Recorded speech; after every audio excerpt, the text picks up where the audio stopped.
फडणवीस की शपथ में शरद पवार ने भेजा था झूठ बोला तो पिता की औलाद नहीं। अजीत पवार ने कहा कि एनसीपी ने कांग्रेस से अधिक विधायक होने के बावजूद 2004 में मुख्यमंत्री पद हासिल करने का अवसर खो दिया था। वहीं प्रफुल्ल पटेल ने कहा कि जब महाराष्ट्र में एमवीएस सरकार गिरने वाली थी तब सभी एनसीपी विधायकों एवं मंत्रियों ने शरद पवार से भाजपा के साथ जाने का अनुरोध किया था। महाराष्ट्र के उप मुख्यमंत्री अजित पवार द्वारा बुधवार को मुंबई में बुलाई गई राष्ट्रवादी कांग्रेस पार्टी रंगसभा की बैठक में पार्टी के 53 में से करीब 35 विधायक शामिल हुए। ये संख्या बढ़ भी सकती है। विधायक अनिल पाटिल ने दावा किया कि पार्टी के 53 में से 40 विधायक अजित पवार के समर्थन में है। इस बैठक के दौरान अजित पवार ने कहा कि जब देवेंद्र फडणवीस को मुख्यमंत्री बनना था तो हमें शरद पवार ने कहा कि तुमको शपथ विधि के लिए जाना है। मैं सब लोगों के साथ शपथ विधि के लिए गया।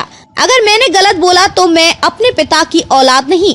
अजित पवार ने कहा कि एनसीपी ने कांग्रेस से अधिक विधायक होने के बावजूद 2004 में मुख्यमंत्री पद हासिल करने का अवसर खो दिया था। अजित पवार ने अपने चाचा 83 वर्षीय शरद पवार पर चुटकी लेते हुए कहा कि भारतीय जनता पार्टी में नेता 75 साल की उम्र में सेवानिवृत्त हो जाते हैं। उन्होंने कहा कि भाजपा 2014 में नरेंद्र मोदी के करिश्मे की वजह से ही सत्ता में आई।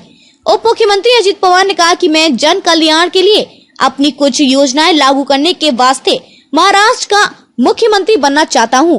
उन्होंने कहा शरद पवार हमारे भगवान हैं, हम उनका आशीर्वाद चाहते हैं। वहीं प्रफुल्ल पटेल ने कहा कि जब महाराष्ट्र में एमवीएस सरकार गिरने वाली थी तब सभी एनसीपी विधायकों एवं मंत्रियों ने शरद पवार से भाजपा के साथ जाने का अनुरोध किया था। सूत्रों ने बताया कि एनसीपी के 8 विधान पार्षद में से 5 नेताओं ने उपनगर बांद्रा में हुई बैठक में भाग लिया। महाराष्ट्र विधानसभा के पूर्व प्रधान सचिव अनंत कलसे ने कहा कि अजित पवार को अयोग्यता से बचने के लिए कम से कम 36 विधायकों के समर्थन की आवश्यकता है। उप मुख्यमंत्री अजित पवार ने कहा कि मैं जन कल्याण के लिए अपनी कुछ योजनाएं लागू करने के वास्ते महाराष्ट्र का मुख्यमंत्री बनना चाहता हूं। उन्होंने कहा शरद पवार हमारे भगवान हैं, हम उनका आशीर्वाद चाहते हैं। वहीं प्रफुल्ल पटेल ने कहा जब महाराष्ट्र में एमवीएस सरकार गिरने वाली थी तभी सभी एनसीपी विधायकों एवं मंत्रियों ने शरद पवार से भाजपा के साथ जाने का अनुरोध किया था। सूत्रों ने बताया कि एनसीपी के 8 विधान पार्षद में से 5 नेताओं ने उपनगर बांद्रा में हुई बैठक में भाग लिया। महाराष्ट्र विधानमंडल के पूर्व प्रधान सचिव अनंत कलसे ने कहा कि अजित पवार को अयोग्यता से बचने के लिए कम से कम 36 विधायकों के समर्थन की आवश्यकता है।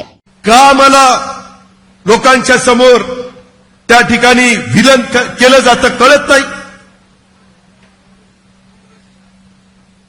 काय माझी चूक आहे? या संदर्भामध्ये ह्या सगळ्या गोष्टी होत असताना आजही माझं ते दैवत आहे, आजही माझं ते श्रद्धास्थान आहे। पण कार्यकर्त्यांनो, महिलांनो, तरुणांनो, तुम्ही सांगा, एखादा माणूस नोकरीमध्ये लागला तर महाराष्ट्र सरकारमध्ये 58व्या वर्षी रिटायर होतो। आयएस आयपीएस असेल तर 60व्या वर्षी रिटायर होतात।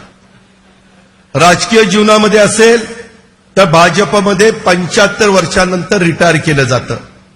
अडवाणींची उदाहरण घ्या, मुरली मनोहर जोशींचं उदाहरण घ्या, कुणाचंही उदाहरण घ्या। त्याच्यानंतरच्या काळामध्ये आता नवीन पिढी पुढे येते। तुम्ही आशीर्वाद द्या ना, चुकलं तर सांगा ना अजित तुझं हे चुकलं।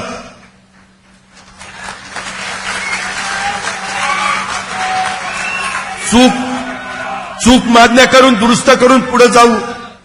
पण कुणा करता चाललं हे? कशा करता चाललं हे? का अशा प्रकारचं चित्र राज्यामध्ये निर्माण केलं जातं? काय आम्ही कुणाच्या पोटी जन्माला आलो नाही, ही चूक आहे आमची।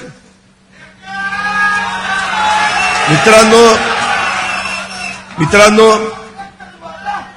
आज स्वतः आपले वरिष्ठ नेते चव्हाण साहेबांच्या समाधीला गेले। ठीक आहे, चव्हाण साहेब आपल्या सगळ्यांचं दैवत आहे। माझ्याकडनं पण चूक झाली होती।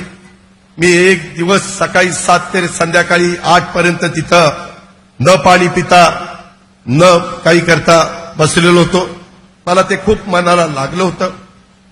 परंतु मित्रांनो, काळ आता जर वय जास्त झालं, 82 झालं, 83 झालं, तुम्ही कधी थांबणार आहात का नाही? तुम्ही आशीर्वाद द्या ना. त्याच्या संदर्भामध्ये आम्हाला वाटतं तुम्ही शतायुष्य व्हावं